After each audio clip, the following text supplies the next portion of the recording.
Amener les populations à tourner le dos à la corruption et aux infractions assimilées, une des missions de la Haute Autorité pour la bonne gouvernance. Pour y arriver, l'institution est engagée dans une campagne de proximité dans les régions du pays en vue de sensibiliser les populations sur les conséquences de la corruption.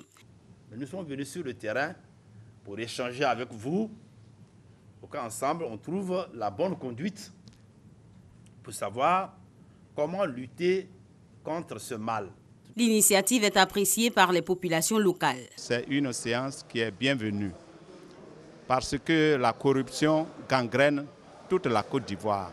Ça freine le développement. Si la population est imprégnée des missions de la Haute Autorité pour la bonne gouvernance, cela va conduire la population à mieux dénoncer ces corruptions. Le premier responsable de la campagne de sensibilisation pense pour sa part que la collaboration entre la Haute Autorité pour la bonne gouvernance et les ménages va aider à trouver une réponse adéquate à la question de la corruption en Côte d'Ivoire. La campagne de sensibilisation a pour objectif de changer les comportements. Amener chaque Ivoirien d'abord au niveau des cibles que nous avons visées, donc l'administration locale et le corps préfectoral, à limiter les dégâts que la corruption fait sur le développement de notre pays, sur l'attractivité de notre pays, sur les indicateurs au plan international. L'objectif, c'est de créer une coalition entre les différents acteurs que sont l'État, le gouvernement, les organismes, la population, la société civile, ainsi que le secteur privé et les médias. Nous puissions tous parler le même langage. À l'occasion de ces rencontres, les responsables de la Haute Autorité pour la bonne gouvernance dotent les différentes régions de mécanismes de surveillance de la corruption. Sont installés des comités anticorruption dans les régions de la Nawa, du Go et du Logibwa. Les élus, les chefs de communauté, les agents de l'administration locale et les acteurs de la société civile sont membres de ces comités.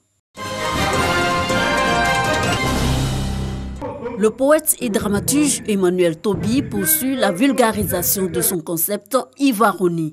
Il le définit comme le projet consensuel de société, l'unité autour de la culture, des symboles de l'État, de la musique, de la préservation de l'environnement, du sport et de la gastronomie.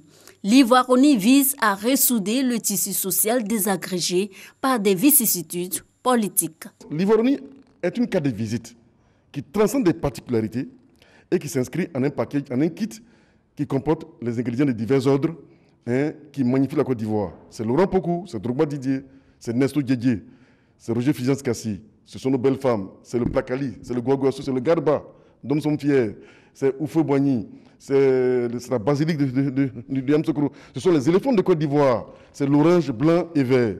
L'ancien chercheur veut amener journalistes, écrivains, enseignants et étudiants à s'approprier le concept Ivaroni pour en faire un écho favorable. Emmanuel Tobi précise que l'Ivaroni est différente de l'ivarité et est apolitique. Ce que M. Tobi nous donne à voir, c'est cette façon de prendre de la distance par rapport aux politiques, une relation nouvelle qui ne soit plus fondée sur la discorde, mais qui est plutôt recherche du consensus et recherche de l'harmonie dans la conscience de la différence. Le poète invite les Ivoiriens à faire de l'Ivaroni le label d'unité et de fraternité pour préserver la paix en Côte d'Ivoire. L'accès aux services des maladies infectieuses de l'hôpital Boufarik n'est autorisé qu'au seul personnel. Les visites aux 91 malades qui y sont placés en quarantaine sont formellement interdites. Chaque jour, des proches viennent pourtant tenter depuis la cour d'apercevoir un patient. Cela fait 10 jours que je suis ici. J'ai envie de rendre visite à ma mère, mais ils ne me laissent pas accéder au service. Je suis fatigué et je ne suis vraiment pas bien moralement. Les malades les mieux portants quittent leur lit pour rejoindre les fenêtres. Ceux du premier étage échangent par des gestes ou en criant. Ça fait presque un mois que nous sommes ici et que nous attendons des nouvelles des médecins. C'est pénible sous le soleil. On a même passé la fête de l'Aïd ici. Disparue depuis 22 ans, la maladie est réapparue depuis août dans le pays et a tué 2 personnes. Les malades arrivant à l'hôpital avec des diarrhées aiguës et vomissements sont immédiatement placés à l'isolement. Les prélèvements envoyés à l'Institut Pasteur d'Algérie pour confirmer ou non la présence du virulent du choléra. Le choléra, c'est rien du tout. Le gène il est vulnérable et par un simple geste, on peut l'éliminer. Il est trop sensible à la propreté. Je parle un langage simple pour ceux qui me voient, qui m'entendent, comprennent ce que j'ai envie de dire. Qu'on se lave les mains, qu'on lave ce qu'on mange et qu'on entretient notre environnement et tout ira bien. Les habitants de Boufarik, notamment ceux vivant aux alentours de l'hôpital, cachent mal leur inquiétude. Très peu sont informés sur la maladie et ses modes de transmission.